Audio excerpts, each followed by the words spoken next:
स्थिति के बाहर नहीं, प्रयत्न से करना पड़ेगा। प्रयत्न से अपने वही, प्रयत्न। हाँ, प्रयत्न से यही तात्पर्य है जिसकी हम बात कर चुके हैं। उचित कर्म कोई कितना भी सिखा ले, अंततः जीना तो तुम्हें स्वयं ही है ना।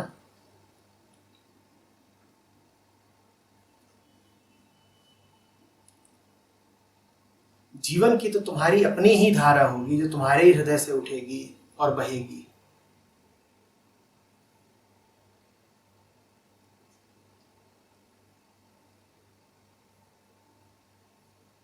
उस भाषा को पढ़ते वक्त आप लगातार याद रखिए कि कौन बोल रहा है और किससे बोल रहा है। फिर उसमें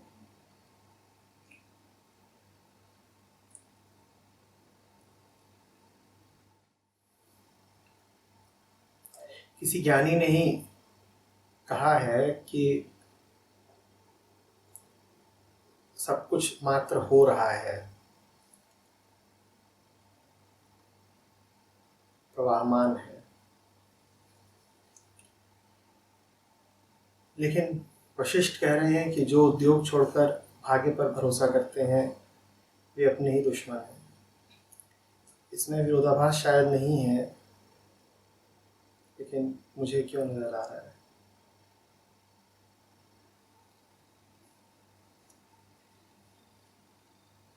जो होना है वो तो हो रहा है। प्रश्न ये है कि क्या हम उस होने से सहमति में हैं।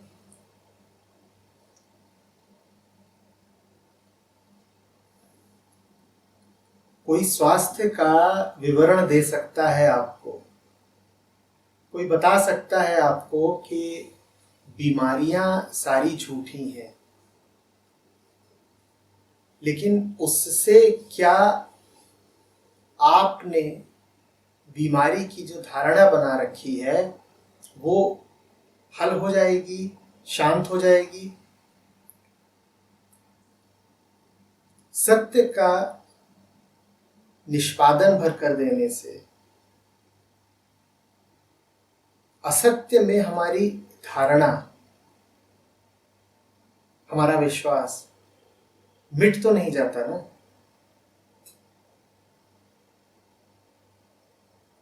हाँ, नदी बह रही है,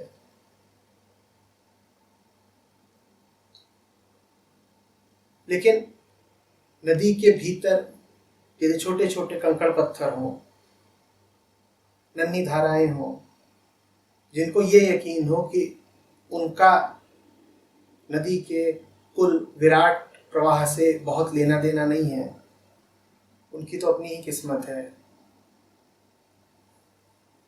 उनका तो अपना खंडित भाग्य है, वे अपने ही भरोसे हैं।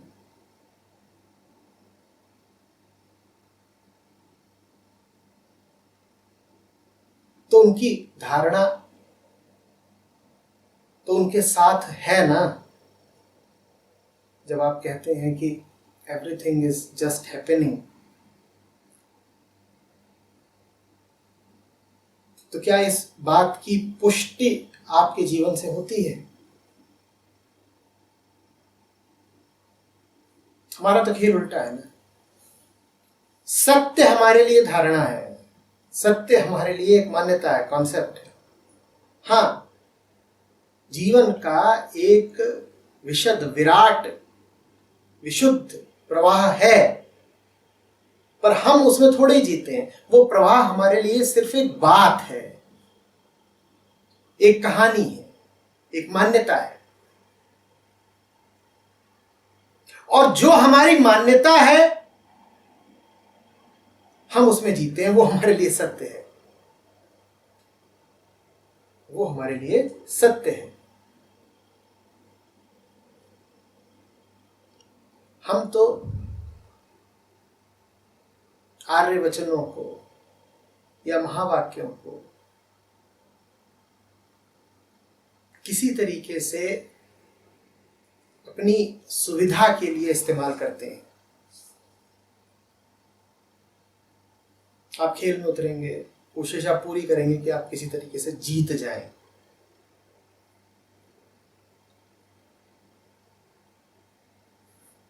जब आप नहीं जीत पाएंगे तो अपने आप को आप बहलाएंगे ये कह के कि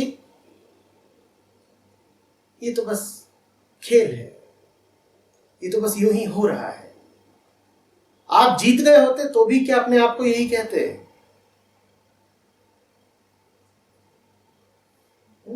तब आप कहते एवरीथिंग इज जस्ट हैपनिंग।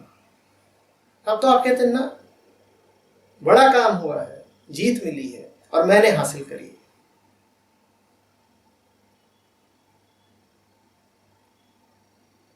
फिर जो हो रहा है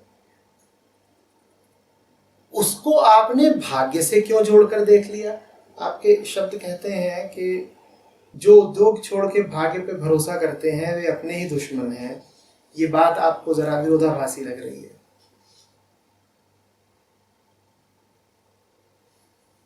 आपकी बात को अगर समझें तो आप जीवन के सरल और निरंतर प्रवाह का संबंध भाग्य से जोड़कर देख रहे हैं। उसमें भाग्यवादिता थोड़ी ही है। भाग्य का तो अर्थ होता है कि मनुष्य का जीवन पूर्व निर्धारित है। न ये किसी ग्रंथ ने कहा है, न किसी गुरु ने कहा है कि आदमी का जीवन पूर्व निर्धारित है। ये बात सिर्फ आदमी ने कही है और अपने भगोड़ेपन में कही है।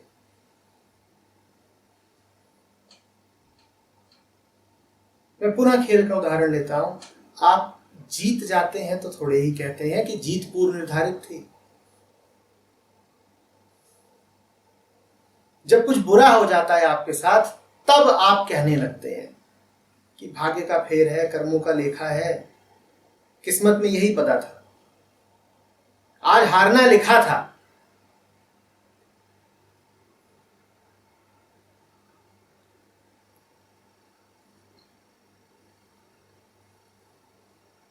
एवरीथिंग इज जस्ट हैपनिंग का अर्थ होता है कि जो कुछ भी हो रहा है उसका कोई अर्थ नहीं है, वो बस है।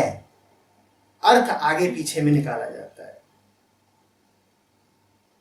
अर्थ कार्य कारण में निकाला जाता है। जो है वो बस है सामने।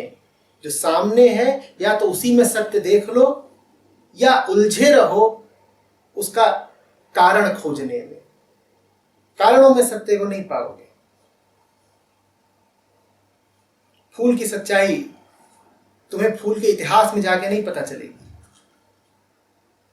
या तो इतनी गहरी और प्रेमपूर्ण तुम्हारी दृष्टि हो कि फूल को देखा और एक नजर में ही बात कौंध गई। वो कोई बात होती नहीं है, वो कोई सिद्धांत नहीं होता कि तुम्हें समझ में आ जाएगा। बस एक कौंधना होता है। बस जैसे आकाश में बिजली की एक तेज मार। तो या तो सामने समझ में आ जाएगा, अन्यथा तुम बैठे गणित लगाते रहो, हिसाब करो, गवेषणा करो, कोई राज खोल नहीं जाना है। उसका भाग्य से कोई लेना देना नहीं। कहीं का तुक कहीं से मत जोड़िए।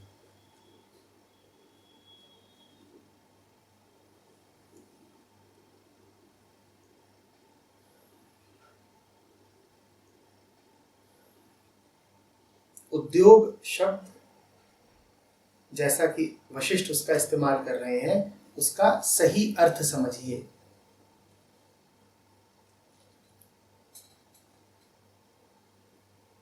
आपका उद्योग यही है कि आप प्रवाहमान रहें।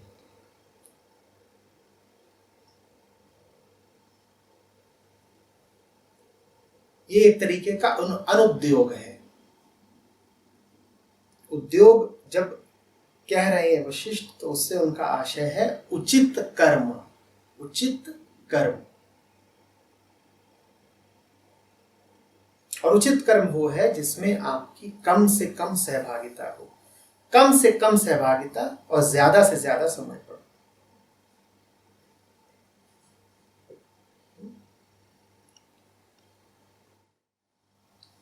कई बार खूब प्रयत्न के बावजूद परिणाम नहीं निकलते, जैसे किसी परीक्षा में सफलता इत्यादि। इसके फलस्वरूप गहरी निराशा और आत्मग्लानि होती है, न चाह जाती है और न ही और ज्यादा प्रयत्न करने का मन बचता है। तब क्या करें?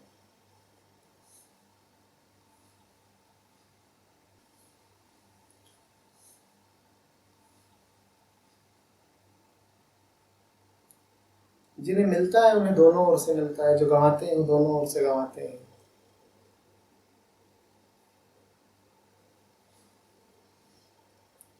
हम जैसा प्रयत्न करते हैं वो प्रयत्न निवेश होता है। उस प्रयत्न में जैसे आप कुछ खो रहे होते हैं पाने की चाह में। आप कहते हैं कि आज श्रम कर रहा हूँ, आज अपना चैन खो रहा हूँ, आज अपना विश्राम खो रहा हूँ, कल इसके बदले में अपेक्षित परिणाम मिलेगा। तो जब परिणाम आपके मन के अनुकूल नहीं आता तो दोहरी चोट पड़ती है। ऐसा लगता है जैसे हाथ की पूंजी तो गवाई,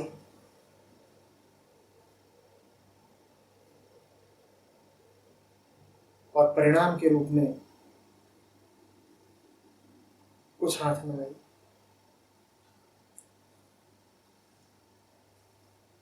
परिणाम हजार बातों पर निर्भर करते हैं, इसीलिए उनमें हमेशा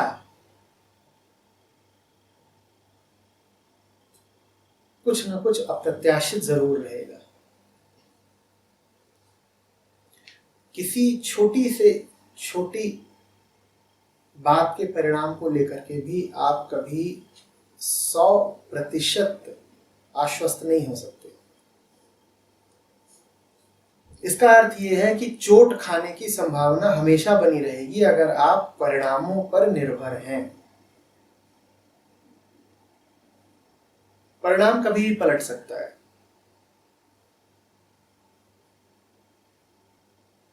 परिणाम सदा भविष्य में है और भविष्य अनंत कारणों की निष्पत्ति है। उन सब कारणों को आप कभी जान नहीं पाने वाले।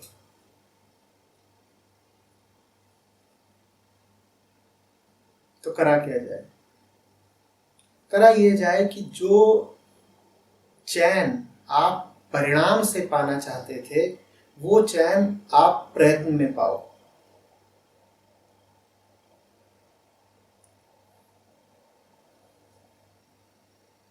जिस आनंद की उम्मीद आपको भविष्य से थी वो आनंद आप वर्तमान से ही ले लो।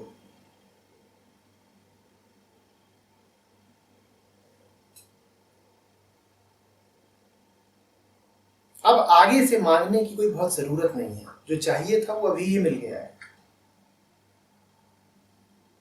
और अगर खेल ऐसा खेलोगे कि अभी जैसे पूंजी लगाते हो और आगे उससे कमाने की उम्मीद रखते हो, तो आगे कमाने वाली चीज, आगे कमाने वाली बात, आगे कमाने वाली आशा, उम्मीद पूरी हो न हो, इसका कभी कुछ पक्का नहीं रहने वाला।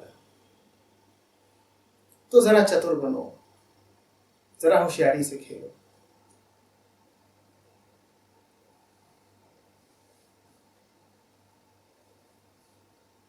जो आगत से चाहते हो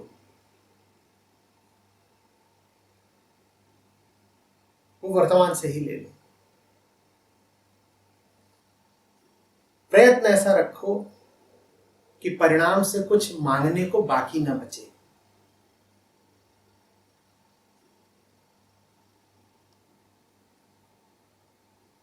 प्रयत्न में ही अपने आप को पूरा फूंक डालो, पूरा झोंक दो। वो जो खड़ा रहता, बाकी रहता, भिखारी की तरह हाथ पसारे रहता,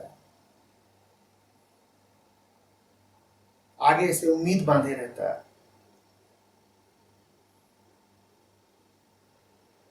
उसको पूरा प्रयत्न में ही भस्म कर डालो। कोई शक्ति ही तो होती है ना, कोई इच्छा ही तो होती है ना, ऊर्जा ही तो बची होती है, मन ही तो बचा होता है, जिसने अपने आप को संभाल के रखा होता है, शेष रखा होता है भविष्य के लिए।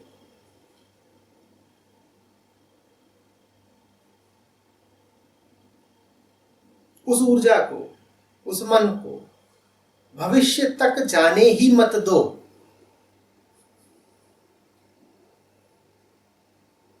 उससे कहो तेरे पास अगर अभी कुछ है बचा हुआ तो उसको प्रयत्न में ही लगा देना, परिणाम के लिए क्यों बचा के रखता है? वो आनाकानी करे तो उसे तर्क दो, बोलो कि प्रयत्न में जितना अपने आप को झोंक देगा, परिणाम की उम्मीद उतनी बढ़ेगी ना, तो परिणाम के लिए बचा मत रहे। उद्योग में, कर्म में अपने आप को आखिरी बूंद तक आहुति बना दे। सब कुछ झोंक दे। वो पूछेगा क्यों, तो उसको बोल सब कुछ झोंकेगा तो परिणाम अच्छा आएगा। मजेदार बात यह है कि सब कुछ झोंक दिया तो उसके बाद अब परिणाम कैसा भी आए, उस परिणाम को भोगने वाला, उस परिणाम से आशान्वित या हताश होने वाला आप कोई बचा ही नहीं।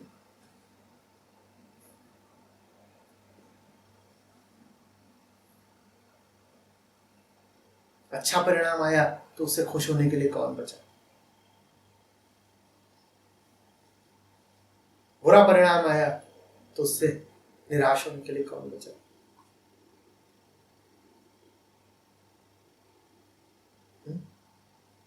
जैसे कि कोई रात भर मेहनत करे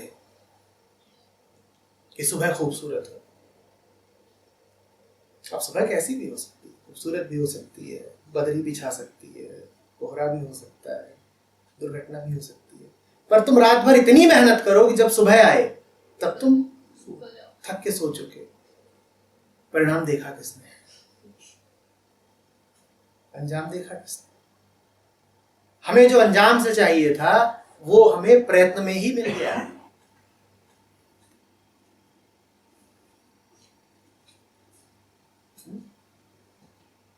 अंजाम अगर बुरा लग रहा है तो इसका अर्थ है कि प्रयत्न पूरा नहीं था। अंजाम अगर अच्छा लग रहा है तो भी इसका अर्थ यही है कि प्रयत्न पूरा नहीं था।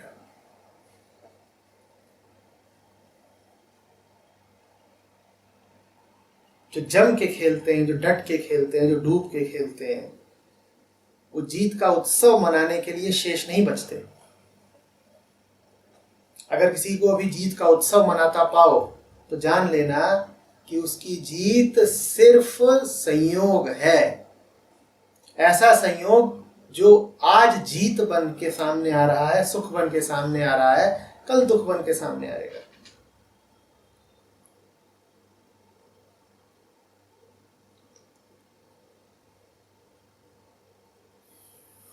और जिस प्रयत्न में स्वयं को छोड़ने में कठिनाई हो, द्वंद्व हो, तो उचित करने, वो उचित करने, बहुत बढ़िया बात।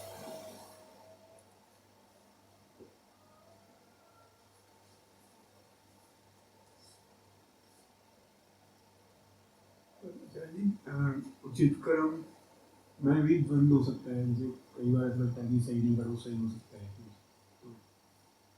तो द्वंद्व उचित कर्म थोड़ी है। द्वंद्व तो तब है ना जब उचित कर्म के सामने अनुचित कर्म खड़ा हो गया है। द्वंद्व के लिए तो दो उचित कर्म पे नहीं जाने के लिए मन तर्क दे सकता है। द्वंद्व तो तब है ना जब मन खड़ा हो गया है रास्ते में। उचित कर्म तो द्वंद्व का कारण नहीं है ना। उचित कर्म के प्रति आपका जो विरोध है वो द्वंद्व है। और विरोध कहां से आता है? विरोध यहीं से आता है कि कर्म यदि ये हो गया तो कर्म तो हो जाएगा, मेरा क्या होगा? काम तो ये बढ़िया है, पर अगर ये हो गया तो इस कर्ता का क्या होगा?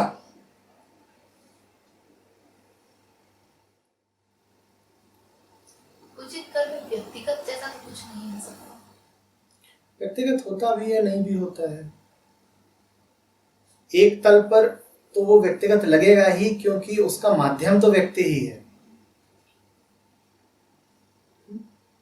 लेकिन व्यक्ति की आम तौर पर जो अपेक्षाएं होती हैं, कर्म को लेकर के जो धारणाएं होती हैं, वो आपको उस कर्म में नहीं दिखेंगी। करता हुआ तो व्यक्ति दिखेगा, लेकिन उस कर्म के होने से व्यक्ति को कोई वैसा लाभ नहीं हो रहा होगा जिसे आप व्यक्तिगत कह सकें। ऐसे कह लीजिए कि कर तो हम रहे हैं, पर इसको करने से हम न बढ़ रहे हैं न बच रहे हैं। हाँ, ये जरूर हो सकता है कि इसके होने से हम घट जाएं, लेकिन ये तो पक्का है कि इसके होने से हमारी बढ़त नहीं है, हमारा बचाव नहीं है।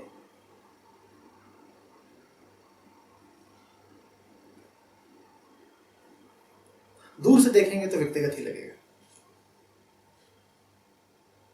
संतों पर भी लगातार ये आक्षेप तो लगे ही है कि वो अपनी व्यक्तिगत महत्वाकांक्षा के लिए बोले हैं, गाए हैं या लोगों को समझाए हैं।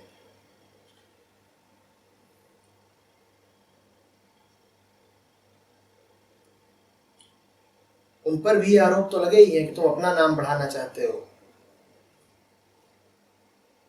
अपना नया समुदाय, अपना नेतृत्व चमकाना चाहते हो। तुम जो कुछ कर रहे हो व्यक्तिगत है। दूर से देखो तो व्यक्तिगत ही लगता है। इसको मैं संसार की दृष्टि से समझना चाहती हूँ। एक काम है और एक काम है दो। और मैं देखती हूँ व्यक्ति को बड़ा आनंद है, डूबा हुआ है, नहीं विचार कर रहा है कि क्या हो रहा है, नहीं हो रहा है, किंतु उसमें घुसा हुआ है। किंतु वह उसमें उसके करीब नहीं जाता उस कार्य के, तो एक तो मिलता है, नहीं जा पा रहा, हाथ भी लगाता है, कुछ करता है तो भी कह सकते हैं कि अकार्य उस व्यक्ति के लिए वाकई उचित कर्म है, या क्योंकि संसार में तो कार्य की के जो नेचर ऑफ पर्सन के। देखिए, आदमी दुनिया में कभी भी अकेला नहीं होता। आदमी लगातार संबंधित है। आदमी की सांस सांस संसार से जुड़ी हुई है। तो ऐसा तो कुछ होता ही नहीं है कि जिसमें आपका कोई पूर्णतया विशुद्ध व्यक्तिगत आनंद हो। आप जो भी कुछ कर रहे हैं वो संसार से जुड़ी हुई चीज है।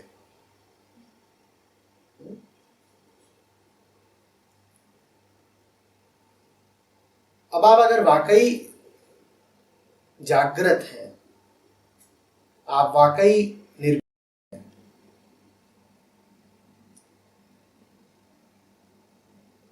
तो आप अपने व्यक्तिगत आनंद के लिए भी जो कुछ करेंगे उसका संसार पर भी उचित ही प्रभाव पड़ेगा, भले ही आप संसार का ख्याल ना कर रहे हो, क्योंकि संसार से जुड़े हुए तो आप हैं ही। संसार का आपको विचार थोड़े ही करना है। ये सोचने की जरूरत थोड़ी है कि मेरे कर्मों का संसार पे क्या असर पड़ेगा।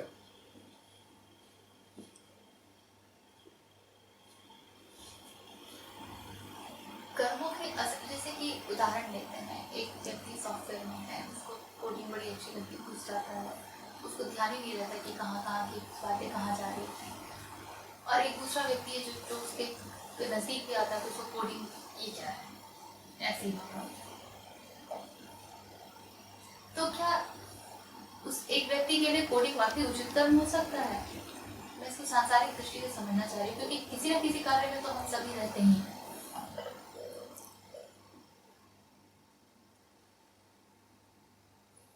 देखिए, आप कोडिंग करने बैठते हैं, कंप्यूटर स्क्रीन आपके सामने है, आपको लगता है आपने एक समस्या सुलझा दी। यही तो हो रहा है, आपको यही तो लग रहा है ना, आपने एक समस्या सुलझा ली। कुछ था जो पहले एक कोड की शक्ल में नहीं था, आपने उसे एक कोड की शक्ल दे दी। या पहले कोई कोड था जिसमें कोई चूक थी, कोई बग था, आपने उसमें से हटा दिया। कहीं ऐसा तो नहीं कि आप बड़ी समस्याएं और ज्यादा सन्निकट और ज्यादा वास्तविक समस्याएं न सुलझा पा रहे हो, या सुलझा पाने के प्रति आपने कृत्रिम असमर्थता पहन रखी हो, तो इस कारण आप कंप्यूटर स्क्रीन पर समस्याएं सुलझा रहे हैं। कंप्यूटर स्क्रीन के सामने 6 घंटे 8 घंटे ही तो बैठते हो, विकल्प समस्याएं तो लगातार ही हैं।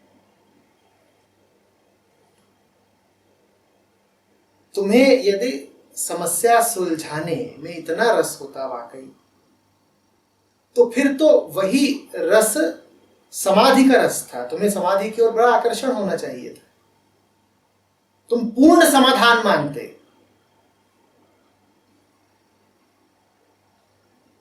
पर तुम छोटे समाधान मांग रहे हो, जैसे कि कोई लड़का गली में पिट के आता हो और उसके बाद वीडियो गेम में राक्षस की पिटाई लगाता हो।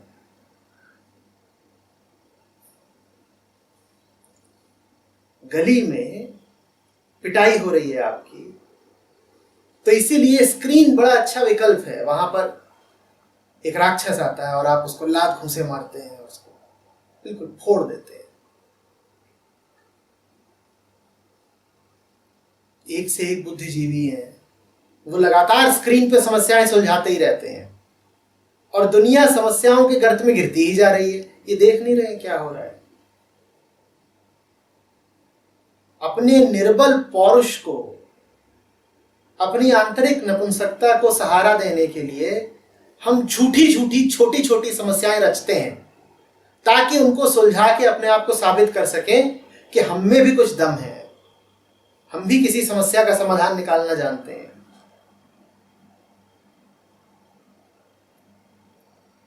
तुम्हारे घर में जो समस्या है वो तुमसे हल होती नहीं, और इतनी बड़ी समस्या है घर में, और तुम कंप्यूटर स्क्रीन पर समस्याएं सुलझा रहे हो। किसको धोखा दे रहे हो?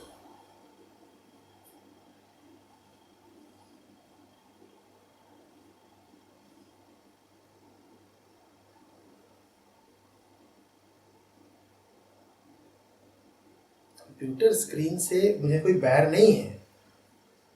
आप सुलझाओ बौद्धिक तल पे समस्याएं। आप गणितज्ञ हो सकते हो, आप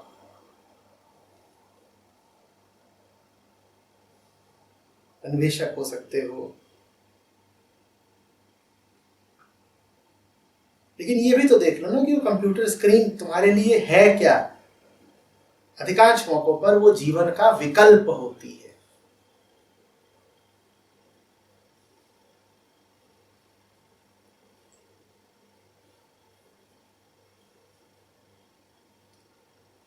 क्रिकेट का मैच चल रहा होता है, कितने ही लोग होते हैं जो बैठ के उस पर राय दे रहे होते हैं, भी ऐसा होना चाहिए था, वैसा होना चाहिए था। बाईं ओर जरा पहले डाइव मार देनी चाहिए थी।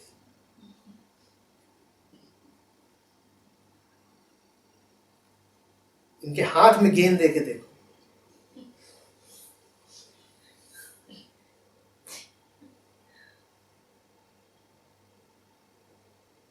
बहुत बुरा लगेगा, बड़ा अपमान सा मालूम होगा।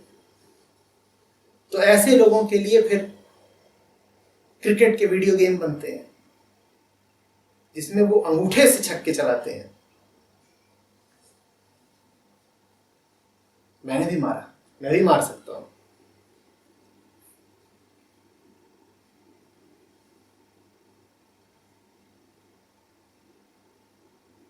उंगली दबा के दौड़ पूरी हो जाती है, 3 रन ले ली उंगली दबा के।